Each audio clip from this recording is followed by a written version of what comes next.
Ada rahasia besar yang tersimpan di candi ini tentang bagaimana alam semesta tercipta dan terbentang.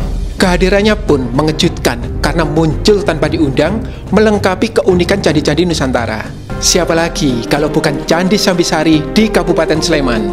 Oke teman-teman, kita masih di Indonesia, tepatnya di Yogyakarta. Dan candi yang akan kita telisi dibangun kira-kira bersamaan dengan kelahiran Ibnu Abdul Al-Hakam, yang karyanya tentang penaklukan Mesir merupakan salah satu buku sejarah Arab paling awal yang bertahan hingga hari ini. Yuk, kita ke sana.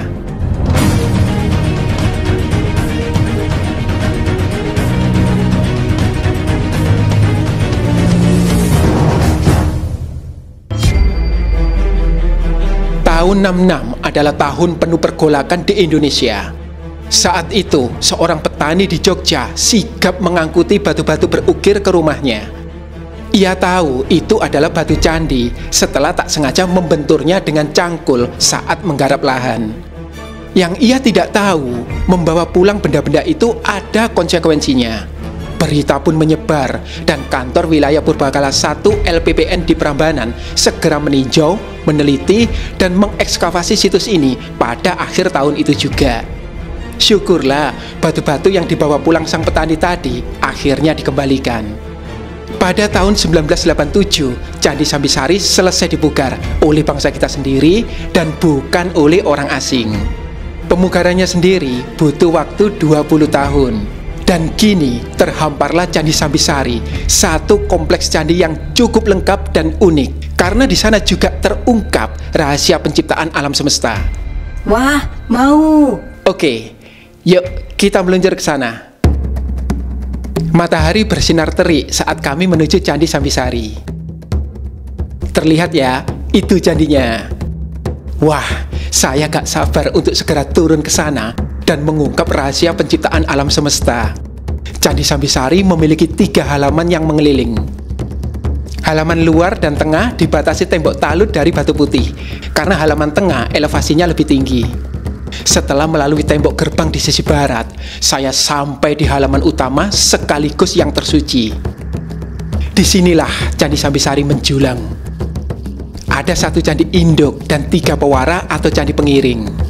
3 pengiring ini berderet dari selatan ke utara, semuanya menghadap ke candi induk di sisi timur. Yuk, kita telusur mulai dari pewara paling selatan. Pewara ini tersisa baturnya saja, namun keruntuhannya justru menguak bahan yang digunakan membangun Candi Sambisari, yakni batu padas putih yang dilapis batu andesit. Di depannya tergeletak yoni yang kemungkinan bagian darinya. Mari kita lanjut ke pewara tengah yang juga hanya menyisakan batur candi. Bagian atasnya diberi pagar keliling. Terdapat padmasana di tengahnya. Berikutnya kita ke pewara paling utara. Sama seperti pewara tengah, di pusat bangunan ini ada padmasana dan sebuah landasan berbentuk kotak. Oke, yuk kita menengok candi utamanya.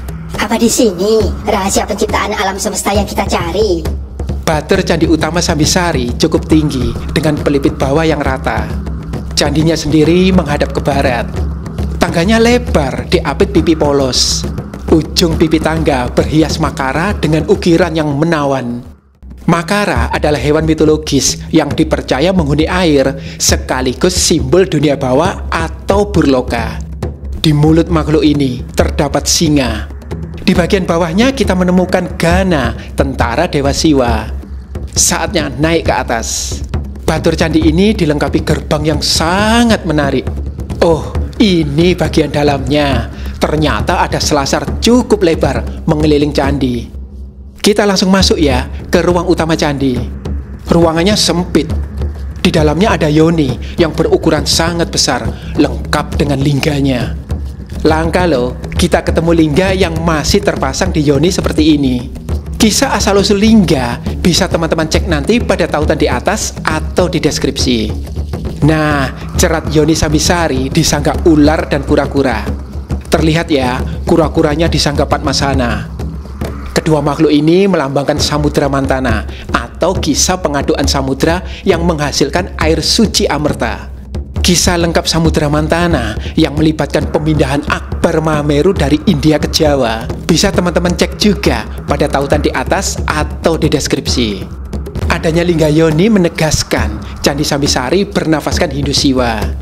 Di depan pintu masuk candi ada 2 relung kosong yang seharusnya berisi 2 pengawal Dewa Siwa, yakni Mahakala dan Nandiswara. Nah, ada cerita sedih mengenai 2 artefak ini. Nanti kita bahas ya. Pose supermodel Sang Asura. Di relung Candi Sambisari sisi utara terdapat arca Durga Mahesa Suramardini, sang pembunuh Asura atau sifat-sifat buruk dalam diri kita. Durga adalah sakti atau pasangan Siwa. Namun di zaman Majapahit, citranya diubah menjadi rasekshi yang memimpin para siluman karena dikutuk suaminya. Perubahan konsepsi ini pernah kami bahas khusus pada tautan di atas atau di deskripsi. Nah, di Candi Sambisari saya terpukau. Lihat, luwes ya gerakan Durganya. Si kerdil yang merupakan wujud sifat-sifat Asura juga ikut bergaya. Mungkin di kehidupan sebelumnya ia supermodel istana, Mas. Iya, bisa aja. Mari kita lanjut ke relung sisi timur dan kita akan menemui Ganesha, putra Dewa Siwa. Lihat, gadingnya tinggal sebelah dan patahannya dipegang tangan kanannya. Berikutnya, di relung sebelah selatan bernaung arca Agastya Siwa Mahaguru, aspek Dewa Siwa sebagai pengajar dan penyebar agama. Uniknya, gak cuma perutnya yang langsing. Perhatikan, Agastya ini berkalung aksamala atau tasbih, sementara camara atau kebut lalatnya dicantolkan di pundak kiri. Ikonografi seperti ini sangat langka di candi-candi kita, karena biasanya laksana atau benda-benda kedewataan itu dipegang oleh si Agastya. Mahaguru Agastya lagi mager kayaknya. Nah, yang unik juga, semua relung di Candi Sambisari dibingkai kirti muka tanpa mudra atau gerakan tangan, juga tanpa makara. Selasar candi ini dikelilingi langkan atau pagar keliling yang indah. Ada 15 meru berupa miniatur candi di sepanjang pagar ini. Pantesan dari luar kelihatan tambun, padahal candi yang berdiri di atas batur aslinya kecil. Di selasar ini terdapat 12 batu umpak tempat tiang kayu. Di bawah masing-masing umpak terkubur peripi yang dikemas dalam periuk perunggu. Apa di sini, Mas Asisi? Rahasia penciptaan alam semesta dikubur? Bukan, tapi kita semakin dekat. Terus ikuti ya teman-teman, kita akan mengungkap benarkah Candi Sambisari menyimpan rahasia penciptaan alam semesta dan siapa sebenarnya tokoh di balik pembangunan candi ini. Namun sebelumnya jangan lupa untuk subscribe, like, dan share link video ini. Jangan re-upload ya. Klik juga link di atas atau fitur Super Thanks bila Anda ingin mendukung dalam hal pendanaan untuk mengembangkan kanal yang akan memperkaya perspektif Anda. Yang serba lebay di Candi Sambisari. Selain lengkapnya arca, Linggayoni, dan pagar keliling, Candi Sambisari memiliki 2 hal serba lebay. Pertama, dalam hal antefix. Antefix atau simbar adalah semacam bentuk segitiga yang menghiasi bidang datar dan sudut candi. Di Candi Sambisari, lihat ratusan antefik meramaikan badan dan atap candi, sisi dalam dan luar langkan, hingga ke meru-merunya. Tak terkecuali di Candi Pewara. Bahkan, kirti muka di relung Mahakala Nandiswara, juga makara di pintu masuk pun berbentuk antefix. Wah, Kang Silvinya baru bisa bikin antefix tuh. Enggak gitu juga kali. Ini terbukti di kelebihan kedua Candi Sambisari. Perhatikan motif sulur gelung dan purnakalasanya bejibun. Juga bulatan-bulatan purnakalasa ini. Darinya meruyak sulur-sulur gelung yang mengisi hampir semua bidang kosong. Pada bagian badan candi, motif ini berselang-seling dengan motif kertas tempel yang juga memenuhi sisi luar langkan. Nah, di antara purnakalasa itu ada yang berbentuk guci, ada juga rumah siput atau sangka. Mari kita cermati sangka ini. Beberapa peneliti dan arkeolog gampang sekali menyebut sangka sebagai tanda Dewa Wisnu. Pokoknya kalau ada sangka pasti Wisnu. Padahal sangka tidak selalu identik dengan Wisnu, apalagi bila candinya bercorak Siwa atau Buddha. Dan sangka masih terkait dengan Padmamula, biji teratai yang menyimpan rahasia penciptaan alam semesta. Akhirnya, saat Dewa Brahma mencipta semesta, Kitab Brahma Purana dan Brahmanda Purana menceritakan bagaimana alam semesta tercipta. Pada mulanya yang ada hanya kekosongan dan air. Lalu muncullah benih alam semesta yang berbentuk telur keemasan, namanya Hiranyagarbha. Dari dalam telur itu muncullah Brahma yang segera menciptakan alam semesta dari Hiranyagarbha. Nah, teks-teks Purana aliran Vaishnava punya versinya sendiri. Diceritakan saat alam semesta belum tercipta, Dewa Wisnu tidur di atas samudra. Lalu dari teratai yang tumbuh di pusar Dewa Wisnu lahirlah Dewa Brahma, sang pencipta alam semesta. Mungkin Anda lebih familiar dengan Purana versi Vaishnava. Namun elemen-elemen yang menyusun kisah penciptaan selalu sama. Ada air, telur atau benih alam semesta, teratai, dan Brahma sebagai pencipta alam semesta. Menurut arkeolog Post, telur atau benih alam semesta digambarkan sebagai Padma Mula di kuil-kuil India maupun di candi-candi Nusantara. Padma Mula pada dasarnya berbentuk bulat dan menyemburkan sulur gelung yang menyimbolkan teratai.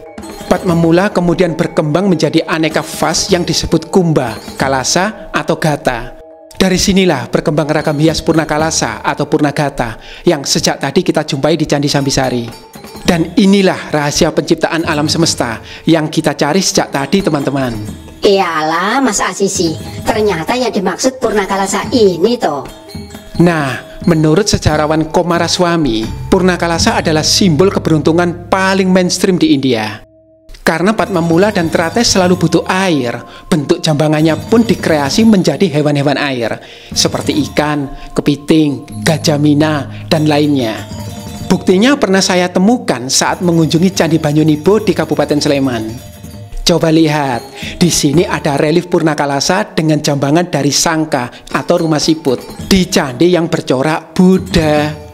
Maka gak heran ya, jika Candi Sambisari pun dipenuhi sangka-sangka. Makin banyak sangka kan, makin banyak kesuburan. Oh, jadi belum tentu sangka itu Wisnu. Betul, semua tergantung konteksnya. Nah, lebatnya sulur gelung dan Purna Kalasa di Candi Sambisari seakan mewakili besarnya harapan leluhur akan kemakmuran, keberuntungan, dan kesuburan di wilayah ini. Dan ngomong-ngomong nih, ada juga loh temuan lempeng emas di sini. Harta kekayaan Candi Sambisari.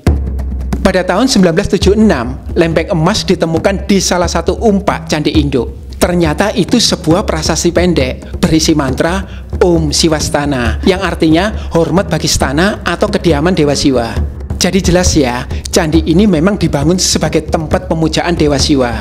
Namun yang agak mengejutkan nih, di halaman Candi Sambisari ditemukan arca perunggu Vajrapani. Padahal Vajrapani adalah salah satu bodhisattva awal dalam aliran Buddha Mahayana. Kok bisa ada arca Buddha di Candi Hindu? Sayangnya tidak ada yang tahu mengapa bisa begitu. Saya menduga arca ini bukan berasal dari Candi Sambisari. Mungkin kebetulan terbawa atau tertinggal di sini. Atau arsiteknya salah pesan arca. Terus gak bisa retur karena gak COD-an. Namun kekayaan sesungguhnya dari Candi Sambisari adalah keunikan bentuknya. Rumah Dewa Siwa di atas batur. Bagi saya sendiri, Candi Sambisari memiliki gaya yang sangat unik. Sebenarnya candi ini adalah sekumpulan batur yang diberi langkan atau pagar keliling. Di atas batur pewara selatan ada Linggayoni. Lalu batur tengah diberi satu arca. Dan begitu juga batur paling utara. Terakhir, batur utama diberi Stana Mungil sebagai kediaman Dewa Siwa. Selain Candi Sambisari, yang juga menganut konsep ini adalah Candi Kedulan, digadang-gadang sebagai kembarannya Candi Sambisari. Juga Candi Kelero di Kabupaten Semarang, yang telisik lengkapnya dapat dicek nanti pada tautan di atas atau di deskripsi. Di Candi Kelero, konsep stana kecil di atas batur besar lebih jelas terlihat karena langkannya belum sempat dibangun. Nah, yang terbesar tentu saja Candi Barong, gak jauh dari situs Ratu Boko, Sleman. Di sana juga ada batu raksasa berbentuk trapesium, yang di atasnya ada dua stana berjejer, komplit dengan langkan dan gerbangnya. Makin digali, makin menarik ya candi-candi kita. Mas Asisi, apa dari bentuknya saja kita bisa memperkirakan kapan Candi Sambisari dibangun? Raja di balik Candi Sambisari. Seperti mayoritas candi di Jawa Tengah, Candi Sambisari nggak memberi keterangan kapan dia dibangun dan oleh siapa. Namun para peneliti pantang menyerah. Dilihat dari denahnya yang berpusat di tengah atau konsentris, jelas candi ini berlanggam Jawa Tengah dari masa Medang atau Mataram kuno. Lalu, dari bentuk tulisan di lempeng emasnya, epigraf Bukhari memperkirakan Candi Sambisari berasal dari awal abad 9 Masehi. Nah, kebetulan yang berkuasa di Medang pada awal abad 9 adalah Maharaja Rakeh Garung berdasar prasasti Wanua Tengah III. Maka Candi Sambisari pun dikaitkan dengan Maharaja Rakeh Garung. Sementara menurut arkeolog Sudiman, teknik pembangunan Candi Sambisari sezaman dengan Candi Prambanan, Plaosan, dan Sojiwan yang diperkirakan dari abad 9 hingga 10 Masehi. Apalagi isian candinya dari batu padas yang berlimpah di perbukitan Ratu Boko, sekitar 10 km dari Candi Sambisari. Kapanpun Candi Sambisari dibangun, yang pasti setelah beroperasi sebagai penyalur berkah dan kesuburan dari Dewa Siwa, ia dilanda bencana. Amukan Sang Anjala. Dari hasil penelitian diperkirakan amukan terakhir Merapi yang akhirnya mengubur seluruh candi ini terjadi pada tahun 1906. Itulah sebabnya di masa sekarang candi ini berdiri 6,5 meter di bawah permukaan tanah, seakan dikubur, padahal alamlah yang mengubur kawasan ini secara merata. Jelas, permukaan tanah sekitarnya bukanlah permukaan tanah di zaman candi ini dibangun. Dan seperti yang kita lihat, tembok kuno berbahan batu padas putih mengelilingi halaman utama Candi Sambisari. Ada pintu masuk di 4 penjuru mata angin, juga 8 lingkar semu di 8 arah mata angin. Ini seolah simbol dari 8 dewa-dewa yang disebar ke penjuru mata angin dengan Dewa Siwa di pusatnya. Nah, jika ke area belakang, kita akan menemukan sesuatu yang istimewa.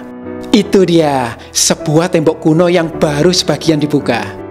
Sama seperti tembok sebelumnya, struktur ini juga berbahan batu padas putih dan memanjang ke utara.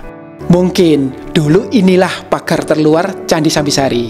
Perhatikan, elevasi tiap halaman candi bertingkat dan pagar terluarnya berada jauh di bawah tanah. Makin jelas bahwa dahulu Candi Sambisari menjulang di ketinggian dan Stana Dewa Siwa berada di puncak tertinggi sebelum terkubur oleh bencana. Namun, ada bencana lain yang tak kalah merusak dan paling membuat saya sakit hati. Menggangsir tanah demi sesuap artefak. Banyak pengunjung melewatkan ruang informasi di dekat pintu masuk Candi Sambisari. Padahal ada sebuah makara setinggi hampir 2 meter dengan gajah mina yang berbelalai kepala Garuda dan disangga seekor gajah. Juga menyimpan beberapa artefak, maket, dan informasi seputar Candi Sambisari, termasuk insiden penjaraan di Candi Sambisari. Alkisah, saat dilakukan ekskavasi, temuan artefak Candi Sambisari diamankan di sebuah gudang. Namun, pada tahun 1971, ada pihak yang mencoba mencurinya dengan menggangsir atau membuat terowongan di tanah sebagai jalur masuk. Pencuri ini sukses menjara Arca Mahakala dan Nandiswara, 2 pengawal Siwa yang seharusnya berdiri di relung dekat pintu masuk candi. Masih ingat kan relung kosong yang kita lihat tadi? Cerita pencurian artefak selalu membuat saya gregetan karena masih terus saja berlangsung. Belum lama ini, arca setinggi hampir 2 meter di situs Ganter, Kabupaten Malang juga menjadi korban. Entah apa motivasi mereka. Padahal, keuntungannya sebesar apa sih? Paling juga habis untuk keluarga dan berbagai keperluan. Belum lagi resiko ditangkap, dipenjara, atau dihukum secara spiritual. Dan kitalah bangsa Indonesia yang menanggung kerugian terbesar setiap ada arca dan artefak yang hilang. Luasnya mandala Candi Sambisari dan Purnakalasa yang melimpah menunjukkan bagi kita betapa yakinnya leluhur kita bahwa bumi Nusantara mampu memberikan kemakmuran dan akan selalu mampu jika kekayaan Nusantara dikelola dengan benar. Sayangnya, di tengah bangkitnya minat kita pada candi-candi yang terabaikan, ada saja candi yang dieksploitasi dan dicuri artefaknya. Dan ini situasi yang menyedihkan. Seandainya kita mau peduli dan mau belajar, kecil kemungkinan kita untuk serakah dan menghalalkan segala cara. Karena setiap peninggalan leluhur mengandung kisah dan falsafah yang mampu melembutkan hati dan membuat kita mencintai candi tanpa tapi.